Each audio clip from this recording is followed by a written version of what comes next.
కృష్ణా జిల్లా మచిలీపట్నంలో టీడీపీ ఆవిర్భావ దినోత్సవాన్ని ఘనంగా నిర్వహించారు. మంత్రి కొల్లు రవీంద్ర పార్టీ కార్యాలయంలో జెండాను ఆవిష్కరించి వేడుకల్ని ప్రారంభించారు. అనంతరం భారీ బైక్ ర్యాలీ నిర్వహించి బస్టాండ్ సెంటర్కు చేరుకున్నారు. అక్కడ పార్టీ వ్యవస్థాపకుడు ఎన్టీఆర్ విగ్రహానికి పూలమాలలు వేసి నివాళులర్పించారు. నగరంలోని పలు ప్రాంతాల్లో టీడీపీ జెండాలను ఆవిష్కరించారు. పార్టీ సీనియర్ నేతలను సన్మానిస్తూ కార్యకర్తలతో ఉత్సాహంగా వేడుకలు జరిపారు.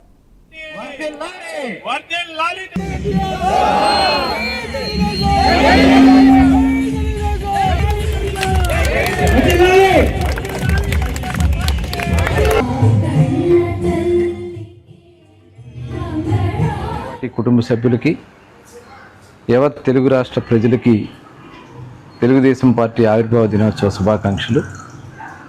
స్వర్గీయ అన్న నందమూరి తారక రామారావు గారు తెలుగువారి కోసం తెలుగుదేశం పార్టీని స్థాపించి మార్చ్ 29, 1982లో తెలుగుదేశం పార్టీని శ్రీకారం చుట్టడం జరిగింది.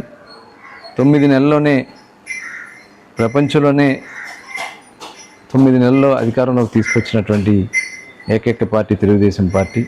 అటు బడుగు బలహీన వర్గాలకి, దళిత వర్గాలకి, రాష్ట్ర సౌభాగ్యానికి నిరంతరం పనిచేసినటువంటి పార్టీ తెలుగుదేశం పార్టీ. ఎన్ని కష్టాలు వచ్చినా, ఇబ్బందులు వచ్చినా ఎక్కడా కూడా తలదించక మరి ఆనాడు అన్న నందమూరి తారక రామారావు గారి నాయకత్వం, ఈరోజు నారా చంద్రబాబు నాయుడు గారి నాయకత్వంలో, భవిష్యత్ నాయకుడిగా నారా లోకేష్ గారి నాయకత్వంలో తెలుగుదేశం పార్టీ సూర్యచంద్రుడు ఉన్నంతకాలం తెలుగువారికి సేవ చేస్తూ ఉంటుందని చెప్పి మరొకసారి తెలియజేస్తూ మరి తెలుగు ప్రజలందరికీ కూడా తెలుగుదేశం పార్టీ ఆవిర్భావ దినోత్సవ శుభాకాంక్షలు.